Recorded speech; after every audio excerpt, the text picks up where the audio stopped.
नमस्कार दोस्तों, आज मैं आपको बताऊंगा कि आपको सुबह उठ करके ऐसे कौन से काम करने चाहिए जिससे कि आपके घर में धन आगमन बना रहे, घर में कभी भी धन की कमी ना हो तथा साथ ही साथ आप अपने जीवन में तरक्की भी करें। सर्वप्रथम आपको यह बता दूं कि ये जो सारे काम बता रहा हूं वह आपके दिनचर्या से संबंधित हैं। खास तौर से यह महिलाओं से विशेष रूप से संबंधित सारे कार्य हैं जो कि मैं आज इस वीडियो में आपको बताऊंगा। यदि आप पहली बार मेरे चैनल को सब्सक्राइब कर लीजिएगा, वीडियो को लाइक कर दीजिएगा और ज्यादा से ज्यादा वीडियो को शेयर कर दीजिएगा। तो चलते हैं, जानते हैं वह ऐसे कौन से काम हैं जो कि महिलाओं को भूल करके भी नहीं करने चाहिए। सर्वप्रथम, कभी भी महिलाओं को गुस्सा नहीं करना चाहिए। कोशिश यह करना चाहिए कि वह अपने घर में शांत रूप से रहें।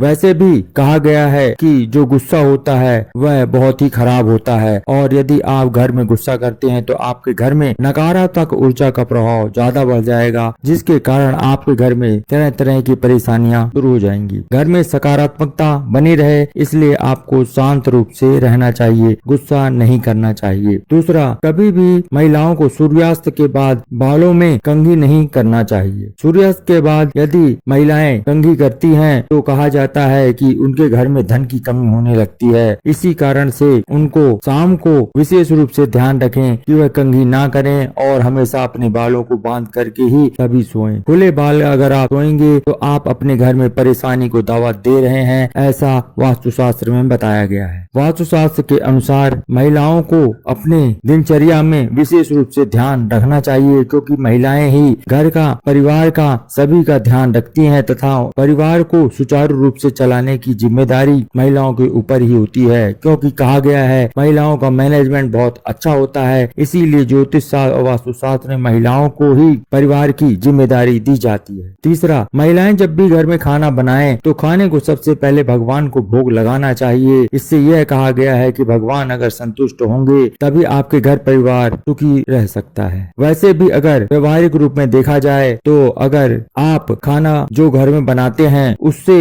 अगर कुछ खाना बाहर किसी गरीब को भी खिला देंगे तो वह भी भगवान स्वरूप माना गया है। और अगर आपको कोई नहीं मिलता तो घर पे आप अपने भगवान को भोग अवश्य लगाएं। चौथा, जब भी महिलाएं घर में रोटी बनाएं तो पहली रोटी जो होती है वह अग्निदेव को समर्पित की जाती है। या आपको यह ध्यान रखना है कि जब भी खाना बनाएं तो 3 रोटी आप अवश्य बनाएं। पहली रोटी गाय की, दूसरी कुत्ते की रोटी और तीसरी कौवे की रोटी निकालनी चाहिए। इस तरह से आप यदि रोज करते हैं तो वह दिन दूर नहीं है जब आपके घर में सुख समृद्धि होगी और आपका परिवार सुखी रहेगा। पांचवा, खाना बनाने से पहले महिलाओं को अवश्य नहा लेना चाहिए। बिना नहाए कभी भी खाना नहीं बनाना चाहिए, क्योंकि कहा गया है कि यदि आप शुद्धता से खाने को बनाएंगे तो कोई व्यक्ति घर का बीमार कभी नहीं पड़ेगा और आपके घर में सुख समृद्धि रहेगी। छठवां, महिलाओं को सुबह उठ करके तुलसी की पूजा अवश्य करनी चाहिए तथा तुलसी के पौधे के पास एक दिया भी जरूर जलाना चाहिए। यानी तुलसी की सुबह की वंदना और संध्या वंदन जरूर करना चाहिए। यानी सुबह शाम को आपको तुलसी के पौधे पर एक दीपक अवश्य जलाना चाहिए। सातवां, घर की पूरी तरह सफाई अवश्य करनी चाहिए और महिलाओं को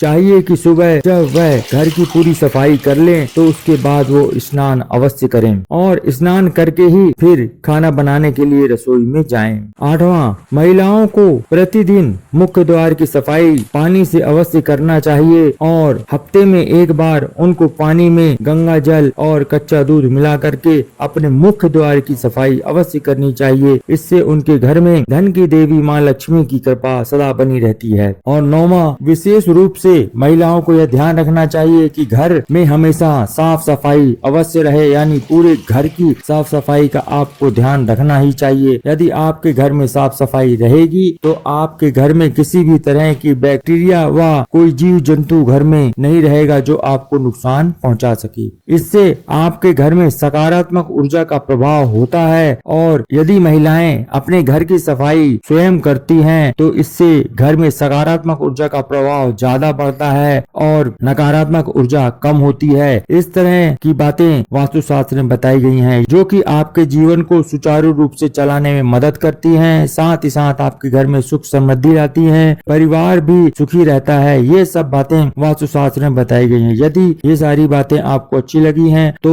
चैनल को सब्सक्राइब कर दीजिएगा, वीडियो को लाइक कर दीजिएगा और ज्यादा से ज्यादा यह वीडियो शेयर कर दीजिएगा। इसी प्रकार की जानकारी मैं अपने इस चैनल में देता रहता हूँ। मिलते हैं फिर एक नई जानकारी के साथ, एक नए वीडियो के साथ। धन्यवाद।